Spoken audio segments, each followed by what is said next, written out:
सुप्रभात, नमस्कार। कल जो हमारा पिछला वीडियो था, उस वीडियो में हमने स्वर संधि के पांचों ही भेदों की चर्चा कर ली है और वहीं पर हमने स्वर संधि को समाप्त कर दिया है। आप शायद कंटिन्यूटी के अंदर उन्हें देख भी रहे होंगे। आज हम व्यंजन संधि स्टार्ट करने वाले हैं। मैंने कल एक बात कही थी कि मैं कुछ शब्द यहां लिखाऊंगा और आप मुझे करके दिखाएंगे, लेकिन मैंने एक चीज सोचा है कि जब मैं टेस्ट पेपर की एक संरचना बना रहा हूं, एक रूपरेखा बना रहा हूं, तो क्यों ना मैं डेली कोई एक टेस्ट पेपर रूपरेखा के मैं आपसे एक पेपर के माध्यम से कुछ प्रश्नों को हल करने का एक तरीका सिखाऊं। तो वही तरीका मुझे अच्छा लग रहा है, इसलिए मैं आज वो शब्द न लिख करके मैं सीधा ही अपने टॉपिक पर आता हूं। आज हमारा जो टॉपिक है वो है व्यंजन संधि। कारण क्या है कि व्यंजन संधि के अंदर हमें एग्जाम में हमेशा जो नाम पूछा जाता है उसमें कभी भी उनके नियम नहीं पूछते हैं कि कौन सा नियम कहाँ आएगा, कौन सा नियम कहाँ नहीं आएगा। संस्कृत की बात कहें तो वहां पर हमें नियमों को याद करना होता है, वहां समझना होता है कि नियम कौन से किस रूप में आ रहे हैं। लेकिन हमारे हिंदी में केवल आपको व्यंजन संधि में टुकड़े करना यानी विच्छेद करना आना चाहिए। बाकी आपसे कोई नहीं पूछता है कि आप इसमें नियम कौन सा लग रहा है, इसमें कौन सा नियम नहीं लग रहा है। दूसरी स्थिति, व्यंजन संधि में आज हम चर्चा जो करेंगे उसमें मैं एक तो परिभाषा चर्चा, और यहां पर हमारे व्यंजन संधि में कुल कितने नियम हम पढ़ेंगे उनकी चर्चा, और आज हम एक नियम यानी पहला नियम आज कंप्लीट कर लेंगे। व्यंजन संधि में हमारे द्वारा कुल 8 नियम बताए गए हैं। हम डेली एक नियम की चर्चा करेंगे। आप लोग ध्यान से पढ़ना, क्योंकि व्यंजन संधि मोस्ट इंपोर्टेंट संधि है, क्योंकि इसमें से एक न एक प्रश्न हर बार किसी न किसी परीक्षा में आता है और स्टूडेंट इसमें हमेशा पीछे इसलिए रहता है क्योंकि उसे लगता है कि भाई मैं इसमें कुछ टुकड़े नहीं कर पा रहा हूं, नियम समझ नहीं पा रहा हूं। तो हर एक नियम को ध्यान पूर्वक सुने और समझे। चलो अब टॉपिक चालू करते हैं हमारा आज का व्यंजन संधि। व्यंजन संधि, देखो अगर आपसे पूछूं कि इस व्यंजन शब्द में संधि कौन सी है, मैं आपसे पूछ रहा हूं ना, आप लोगों को मैं भी उत्तर नहीं बताऊंगा, इसका उत्तर मैं कल बताऊंगा। आप लोग मुझे कमेंट बॉक्स में लिखकर बताएंगे कि व्यंजन की संधि क्या है, और हम पढ़ चुके हैं, ठीक है ना। स्वर संधि के 5 भेदों में एक भेद के अंदर इसकी संधि होगी, किसमें होगी वो आप मुझे कल बताएंगे, यानी कमेंट बॉक्स में आप देखकर बताएंगे मुझे आप, ठीक है ना। चलो इसकी परिभाषा क्या होगी कि इस संधि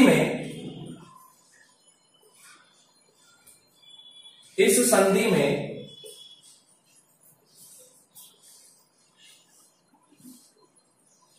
व्यंजन का व्यंजन से कोमा व्यंजन का स्वर से तथा स्वर का व्यंजन से जो मेल देखा जाता है उसे व्यंजन संधि कहते हैं। उसे व्यंजन संधि कहते हैं। ध्यान से सुनना, हमने क्या लिखा है पर इस संधि में व्यंजन का व्यंजन से, व्यंजन का स्वर से और स्वर का व्यंजन से जो मेल देखा जाता है उसे व्यंजन संधि कहते हैं, ठीक है। नेक्स्ट इसका हम जब परिणाम बनाएंगे तो परिणाम ग्रहण कैसे करेंगे, तो यहां ये कहते हैं कि यहां परिणाम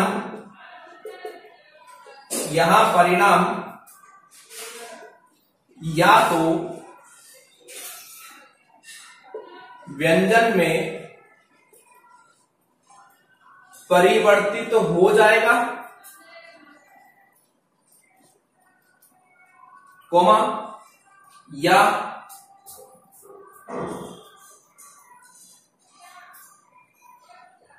तो व्यंजन में परिवर्तित हो जाएगा या व्यंजन का आगमन हो जाएगा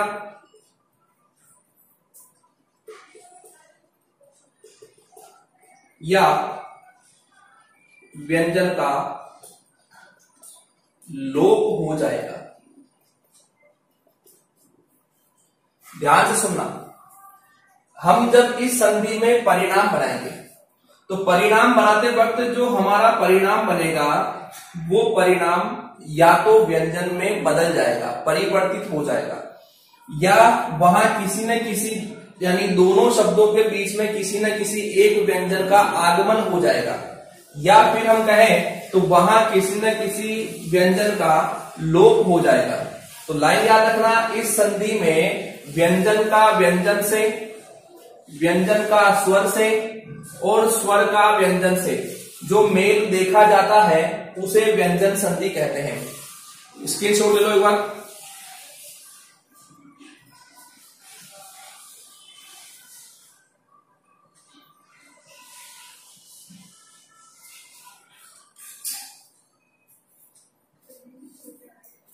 अब देखो, मैं कुछ शब्द लिख रहा हूं ताकि आपको ये लाइन क्लियर हो जाए कि हमने जो लाइन लिखी है उसका अर्थ क्या है और क्यों लिखी गई है। ध्यान सुनना, जैसे एक शब्द लिखा हुआ है वाक प्लस दान, एक लिखा हुआ है सत प्लस इच्छा, एक लिखा हुआ है अनु प्लस छेद, और एक लिखा हुआ है मंत्रिण प्लस मंडल। यानी वाक प्लस दान, सत प्लस इच्छा, अनु प्लस छेद और मंत्रिण प्लस मंडल, ये चार शब्द लिखे हुए हैं। मैंने परिभाषा ये कही थी कि आपको व्यंजन का व्यंजन से, व्यंजन का स्वर से और स्वर का व्यंजन से मेल होता है। ठीक है, देखो ये हमारे पहले शब्द का अंतिम वर्ण है, क्या आ रहा है? क। तो क किस में आता है? व्यंजन में आता है। तो हमने जब यहां कहा तो ये यहां पर व्यंजन में हो गया, प्लस यहां पर दूसरे शब्द का प्रथम वर्ण क्या आ रहा है? दा। दा के टुकड़े करते हैं तो आधा द और आ होता है। तो पहला क्या आया? आधा द आया ना, तो आधा द किसमें आता है? व्यंजन में आता है। तो यहां पर ये मेल किसका हो गया? व्यंजन प्लस व्यंजन। ठीक है ना। नेक्स्ट यहां देखो, पहले का अंतिम वर्ण क्या रखता है? तय किसमें आता है? व्यंजन में। तो हमारे पहले शब्द का अंतिम वर्ण बन गया व्यंजन। ठीक है, अब दूसरे का प्रथम वर्ण क्या आ रहा है? ई। ई किसमें आता है? स्वर में। तो दूसरे का प्रथम वर्ण बन गया स्वर। नेक्स्ट यहां देखो, अनु। अनु में अंतिम वर्ण क्या आ रहा है? नु। और नु के टुकड़े करें तो आधा न और उ होता है। तो अंत में क्या आया? उ आया। तो उ किस में आता है? स्वर में आता है। तो ये बन गया स्वर।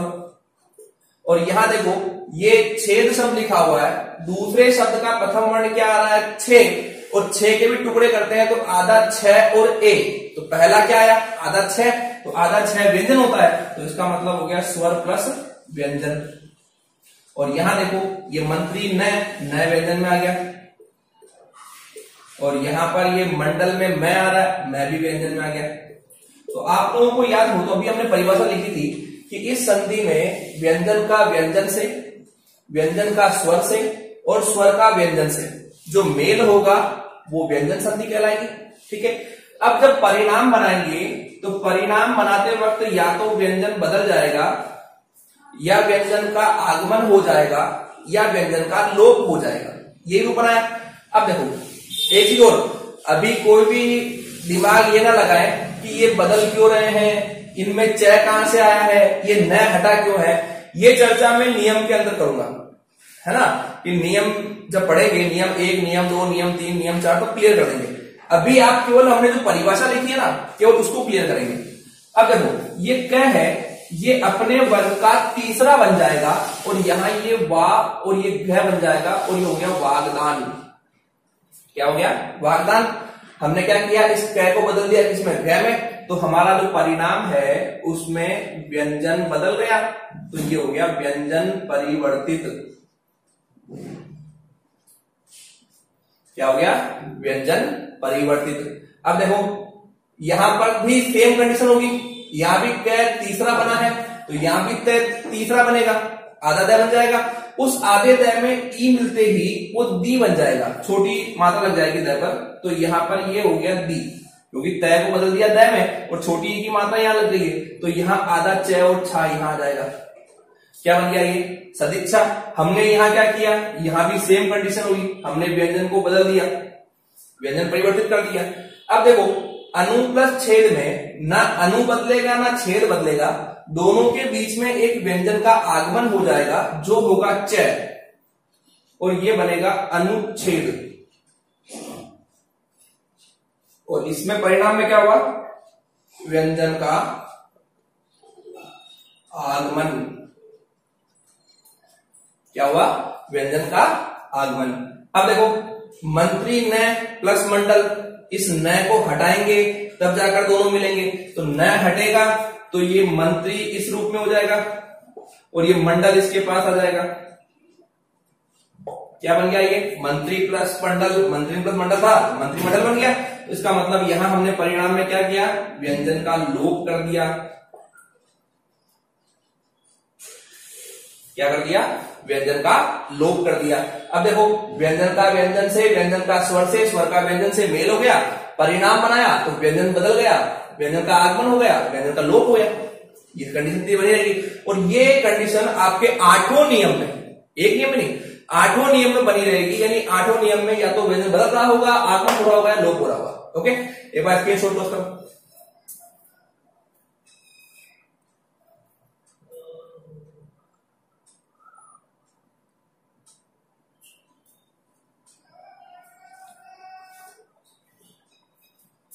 चलो अब हम बात करते हैं व्यंजन संधि के नियम कि इसके नियम कितने हैं और यहां पर नियम किस रूप में आएंगे। तो आप लोग इतना याद रखें कि यहां पर व्यंजन संधि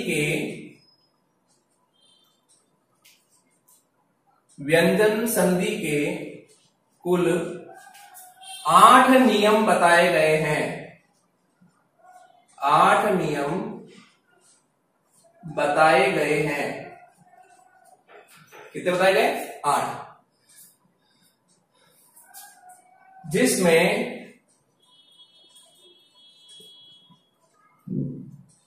प्रारंभ के 2 नियम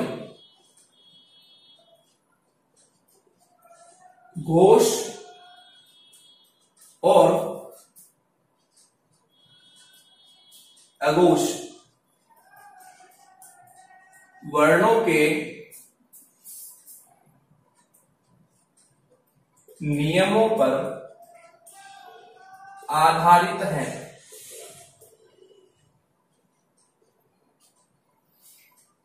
ध्यान सुनना, व्यंजन संधि में हमारे कुल कितने नियम पढ़ेंगे हम लोग? 8 नियम पढ़ेंगे और इन 8 नियम के अंदर हमारे जो प्रारंभ के 2 नियम आएंगे वो किस रूप में होंगे? वो या तो घोष के नियम में आ रहे होंगे या अघोष के नियम में आ रहे होंगे। क्लियर?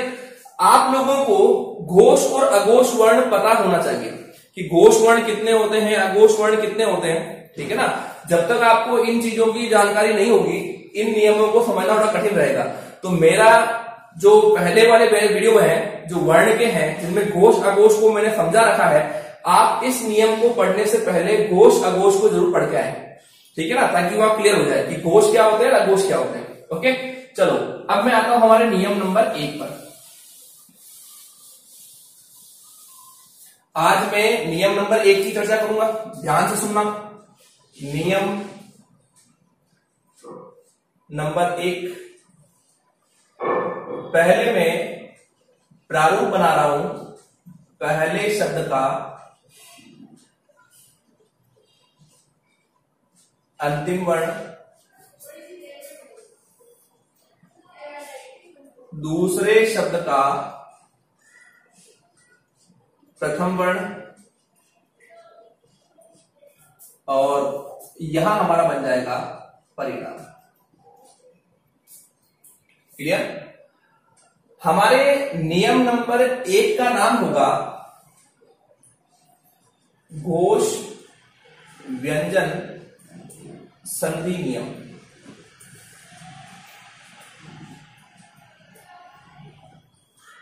क्या नाम होगा? घोष व्यंजन संधि नियम। मैंने पहले कहा था हमारे पहले जो 2 नियम हैं वो घोष और अघोष वर्णों के नियमों पर काम करेंगे, ये ध्यान रखना ही। और घोष अघोष जो वर्ण है वो जो हमारे नियमों पर काम करेंगे, उनका मूल उद्देश्य यहां पर आपको उन टुकड़ों को, यानी जो शब्द आएंगे उनके संधि के रूपों को बनाने में आपकी मदद करेंगे। ध्यान से सुनना, हमारे संधि का नाम क्या है? घोष। घोष वर्ण कितने होते हैं? 31। सारे स्वर, प्रत्येक व्यंजन वर्ग का तीसरा, चौथा, पांचवा, अंतस्थ, यल, लव और ऊष्म का है। इसमें हमने अघोष की चर्चा भी की। अघोष वर्ण कितने होते हैं? 13। कौन कौन से? प्रत्येक व्यंजन वर्ग का पहला, दूसरा वर्ण और ऊष्म व्यंजन का श, श, स, ये होते हैं। अब हमने कहा कि हमारे नियम का नाम है घोष व्यंजन संधि नियम। अब हमें यहां नियम बनाना है, तो इन्होंने कहा कि हमारे इस नियम में पहले शब्द का अंतिम वर्ण यहां पर होगा अघोष वर्ण। क्या होगा? अघोष वर्ण। अब अघोष वर्ण मैंने अभी क्या बताया कितने होते? 13। अब 13 को यहां नहीं बिठाना है, हमें यहां लेना है प्रत्येक व्यंजन वर्ग का केवल पहला वर्ण। कितने वर्ग है? 5। क वर्ग, च वर्ग, ट वर्ग, त वर्ग, प वर्ग। तो केवल पहला वर्ण लेना है। तो यहां पर पहला वर्ण कौन सा हो गया? क। दूसरा क्या हो गया? च। तीसरा त और प। केवल पहले लेना है, यानी पहले शब्द का अंतिम वर्ण क, च, ट, त, प में से होना चाहिए। क्लियर? अब हमने कहा कि घोष अघोष के रूप में हमारे 2 नियम चलेंगे। तो हमने जब यहां पहले शब्द का अंतिम वर्ण अघोष लिया है तो दूसरे घोष होगा, क्योंकि संधि अघोष की घोष में होगी और घोष की अघोष में होगी, उल्टी चलेगी। तो यहां पर दूसरे शब्द का प्रथम वर्ण होगा घोष वर्ण।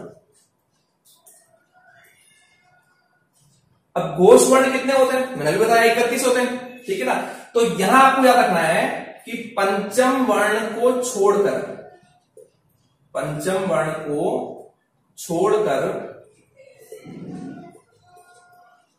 शेष समस्त घोष वर्ण। अब इसमें स्वर भी आएंगे और इसमें व्यंजन भी आएंगे, ध्यान रखना, ये दोनों आएंगे। और आपको याद रखना यहां पंचम वर्ण नहीं आना चाहिए, ठीक है ना, वो अलग नियम में आएगा। आपको याद रखना सारे घोष वर्ण आ सकते हैं लेकिन पंचम वर्ण नहीं आना चाहिए। अब हमारे नियम का नाम क्या है? घोष, है ना। तो हमें क्या करना है, इस अघोष को, जो अघोष वर्ण हमने लिखे हैं, इनको बदलना है घोष में, ठीक है ना। तो यहां ध्यान सुनना, परिणाम में अघोष वर्ण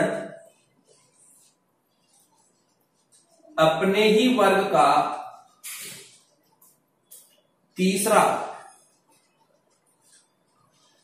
घोष वर्ण रूप धारण कर लेगा।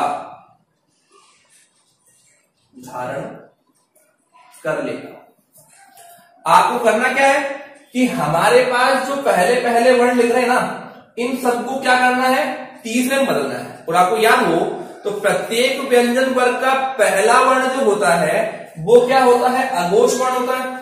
और प्रत्येक व्यंजन वर्ग का तीसरा वर्ण जो होता है वो घोष होता है, ठीक है। तो हम जब इनको बदलेंगे तो जो हमारे पास पहले शब्द के अंतिम वर्ण में क लिखेगा, इसको हम बदल करके इसको तीसरे वर्ण में बदल कर क्या कर देंगे, घ कर देंगे। नेक्स्ट, अगर पहले शब्द के अंतिम वर्ण में च दिखता है तो हम इसी को इसके तीसरे वर्ण में बदल देंगे, क्या बन जाएगा, ज। अगर यहां त दिखता है तो हम इसी को इसी के वर्ण के तीसरे में बदलेंगे, ड बन जाएगा। जैसे यहां त है तो तय क्या बन जाएगा, दय बन जाएगा। और अगर पै दिखे तो पै को किसमें बदलना है, बै बदलना है। नियम समझना, पहले शब्द के अंतिम वर्ण में कै चै टै तै पै आना चाहिए, दूसरे के प्रथम वर्ण में पंचम वर्ण को छोड़ करके सभी घोष वर्ण आने चाहिए। तो आपको इन पांचों को बदलना है इसी के तीसरे वर्ण में। जैसे मैंने अभी एक कुछ शब्द लिखे थे, आपको याद हो तो मैंने एक शब्द लिखा था वाक प्लस दान, याद है? तो उसमें मैंने कहा था कि ये घ बन गया, है ना? थोड़ा समझना, ये पहले शब्द का अंतिम वर्ण क्या आ रहा है, क्या आ रहा है, क्या किसमें आ रहा है, यार पहले शब्द का अंतिम वर्ण क्या आना चाहिए, दूसरे का प्रथम वर्ण क्या आ रहा है, द, त, थ, द, तीसरा वर्ण है ये, तीसरा वर्ण किसमें आता है, घोष में आता है, यानी दूसरे शब्द का प्रथम वर्ण घोष हो गया, ये घोष दिख रहा है। हमें बदलना किसको है, इस कै को बदलना है। ये कै अपने ही वर्ग का तीसरा बन जाएगा, क्या बन जाएगा, घ बन जाएगा। तो ये कै जब घ बनेगा तो यहां पर घ ऐसा हो जाएगा। अगर सुनो, अगर यहां पर कोई स्वर होता है ना, तो जैसे यहां तो दान आ गया, ये दान 5 में लिखा हुआ जाएगा, ये बन गया वागदान। अगर यहां कोई स्वर होता, जैसे कि मैंने एक शब्द और लिखा था सत प्लस इच्छा, है ना? देखो पहले शब्द का अंतिम वर्ण क्या आ रहा है, तय आ रहा है, तो ये दिख रहा है। दूसरे का प्रथम वर्ण क्या आ रहा है, ई। मैंने क्या कहा था, स्वर भी यहां आएंगे, व्यंजन भी यहां आएंगे, ये स्वर दिख रहा है। तो बदलना किसको है, तय को। तो तय जब तीसरा रूप धारण करेगा तो वो क्या बन जाएगा, दय बन जाएगा, है ना? क्योंकि तय का दय ही बनेगा। लेकिन इसमें ये छोटी ई मिल जाएगी, स्वर मिलेगा, क्योंकि व्यंजन के बाद स्वर सिंपल रूप में नहीं आते, वो मिलकर ही आएंगे। तो जब छोटी ई लगेगी तो ये दी बन जाएगा, क्योंकि आधा तय और ई दी बनता है ना?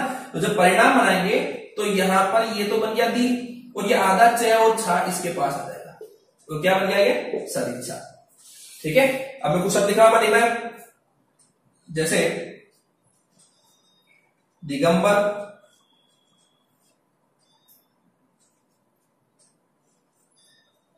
वागीश,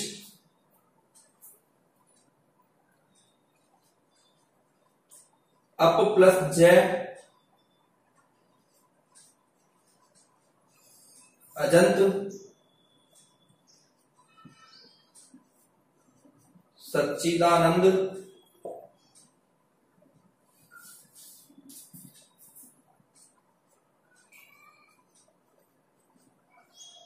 जगदम्बा,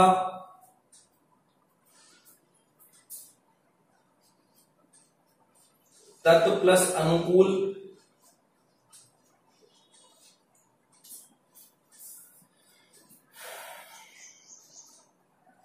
षडानंद,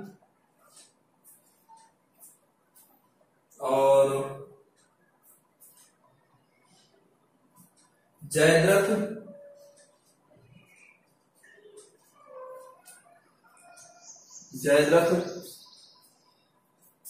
एक और है शब्द,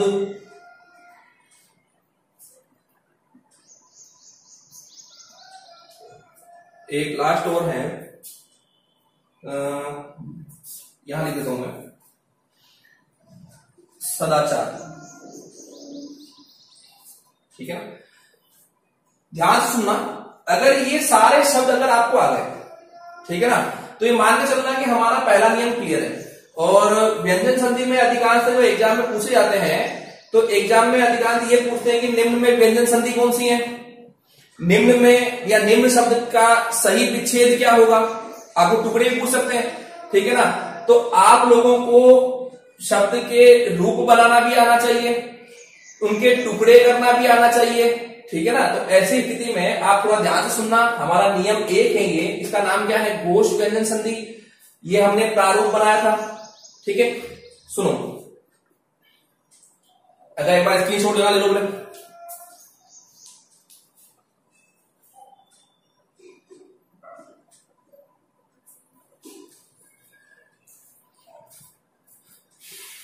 चलो भाई ध्यान से देखना, हमारे पास ये शब्द लिखा हुआ है ना, हमें इस शब्द में जब टुकड़े करने हैं तो टुकड़े वहां से करने हैं जहां से दो शब्द सार्थक बन रहे हो।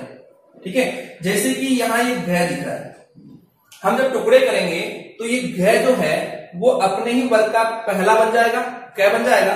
तो हम ध्यान रखना कि जब आप पहला शब्द बनाओगे तो पहले शब्द के अंतिम वर्ण में ये सारे वर्ण हलंत ही आने चाहिए, हलंत ही आने चाहिए, तभी जाकर स्वर निकल रहा है या नहीं निकल रहा है वो क्लियर होगा। तो जैसे ही मैं इस घ के रूप में टुकड़े करूंगा तो ये घ बन जाएगा क, हलंत लग गया। ठीक है, अब इस घ में स्वर कौन सा है, ए, वो ए बाहर आएगा और ये बन जाएगा अंबर। ठीक है, तो यहां ये शब्द बन जाएगा अंबर। नेक्स्ट ये सब क्या लिखा हुआ, वागीश। आप इस शब्द के अंदर जाकर वापस हम देखते हैं तो ये भी शब्द है कि ग यहां दिख रहा है वापस, तो हम वापस हमने यहां टुकड़े किए, अंडरलाइन किया। अब ये ग वापस कोई संधि में हमेशा ये यही बनाएगा और परिणाम में ये हमेशा यही बनाएगा। ठीक है ना, तो यहां पर ये घ वापस क्या बनेगा, तो ये क्या बनेगा, वाक। और इस घ में स्वर कौन सा है, बड़ी ई, तो बड़ी ई बाहर निकलेगी और ये बन जाएगा ईश। क्या बन गया ये, वाक प्लस ईश। ये लिखा हुआ है सदाचार, है ना। यहां पर देखो ये क्या आ रहा है, दा आ रहा है, द कहां दिख रहा है, यहां दिख रहा है, क्या बनेगा ये, तय। तो हमने जैसे ही बनाया तो यहां ये बन जाएगा सत, हलंत हो जाएगा। अब इस दा में स्वर कौन सा है, आ, तो आ बाहर आएगा और ये बन जाएगा आचार। क्या बन जाएगा, आचार, यानी सत प्लस आचार। यहां आते हैं, ये देखो पहले शब्द का अंतिम वर्ण क्या आ रहा है, प, ये रहा। दूसरे का प्रथम वर्ण क्या आ रहा है, जय, च, छ, जय। तीसरा वर्ण है घोष वर्ण है, हमें बदलना है किसको है, पै को। पै क्या बन जाएगा, बै बन जाएगा। तो यहां जैसे ही बनाएंगे तो ये पै तो बन जाएगा बै आधा, क्योंकि यहां कोई स्वर नहीं है, तो ये जय इसके पास आ जाएगा। क्या हो गया ये, अब्ज। और अब्ज का मतलब होता है कमल। क्या होता है, कमल। यहां देखो नेक्स्ट शब्द है अजंत, है ना। तो यहां ये जय दिख रहा है, ये देखो ये जय दिख रहा है, ये जय क्या बनाएगा, च, ये च हलंत में बनाएगा। तो यहां पर जब टुकड़े करेंगे तो ये बनेगा अच। क्या बनेगा, अच, च हलंत हो गया। अब इसका स्वर बाहर आएगा, ए, ये बन जाएगा अंत। क्या बनेगा ये, अंत, अच प्लस अंत। यहां देखो ये शब्द लिखा हुआ है सच्चिदानंद। ठीक है, अब किसी किसी के दिमाग में आता है कि इसके टुकड़े होंगे सत प्लस चित प्लस आनंद, है ना। देखो यहां ये सत प्लस चित तो बाद की चीज हो गई, ये अभी उस नियम में नहीं आएंगे, हम बाद में नियम करेंगे। अभी अपने को इस नियम की बात करनी है, तो अपने को इस पूरे शब्द के अंदर तीसरा वर्ण ढूंढना है। वो तीसरा वर्ण यहां आ रहा है, दा में, है ना।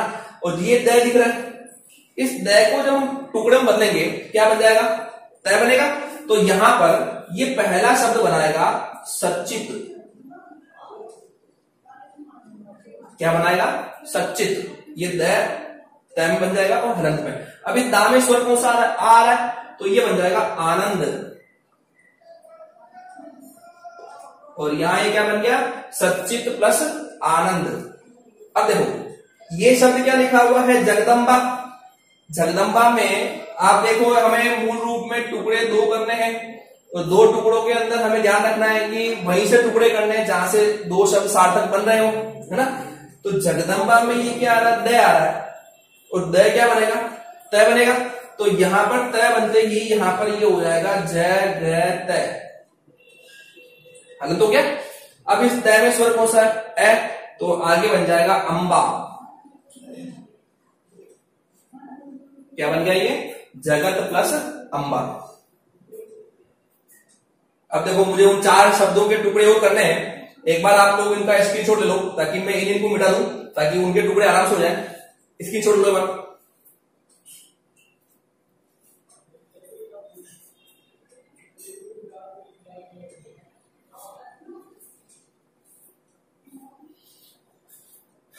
चलो भाई,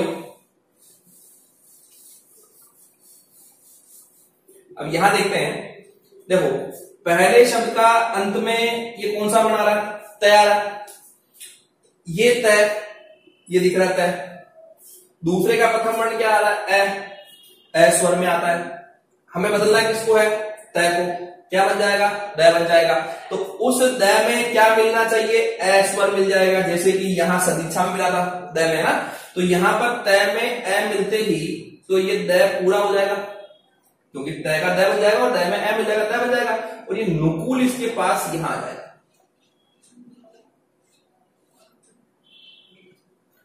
क्या बन जाएगा ये, तदनुकूल, है ना। अब देखो नेक्स्ट शब्द आ रहा है हमारे षडानन। क्या आ रहा है, षडानन। षडानन के अंदर तीसरा वर्ण कहां दिख रहा है, तो तीसरा दिख रहा है डा में। ओके, और जब हम टुकड़े करेंगे तो ये ड दिख रहा है, ये ड क्या बन जाएगा, ट हलंत में। तो हम जब टुकड़े करेंगे तो यहां ये बन जाएगा षट। अब इस डा में स्वर कौन सा है, आ, तो ये आ अलग होगा और ये बन जाएगा आनन। षट प्लस आनंद, जिनके 6 मुख होते हैं। किसके 6 मुख, कार्तिकेय, भगवान कार्तिकेय है ना, उनके लिए आता है षडानन। जयद्रथ की बात करें तो ध्यान से सुनना, ये जो तीसरा वर्ण दिख रहा है वो यहां दिख रहा है, ठीक है। और इसको अगर मैं थोड़ा सा खोलकर लिखूं तो यहां पर ये इस रूप में देख सकते हैं, जयद्रथ, है ना। तो द के बाद में क्या आ रहा है, द आ रहा है। तो इस द को बदलेंगे तो यहां पर द जो है वो तय बन जाएगा, तो ये हो जाएगा जयत, जयत। और वो रथ जो है वो रथ यहां अलग से लिखा हुआ आएगा, जयत प्लस रथ, यानी जीत का रथ। शब्द, अब देखो जो शब्द लिखा हुआ है, शब्द में भी जैसे अब्ज लिखा हुआ था, सेम कंडीशन है। यहां भी देखो बै दिख रहा है, इस बै को बदलेंगे बै में तो यहां बन जाएगा शप, और ये बचा हुआ द जो है वो यहां आ जाएगा। और ये इसी के साथ हमारा पहला नियम खत्म, ठीक है। इसके छोड़ लो इसका भी।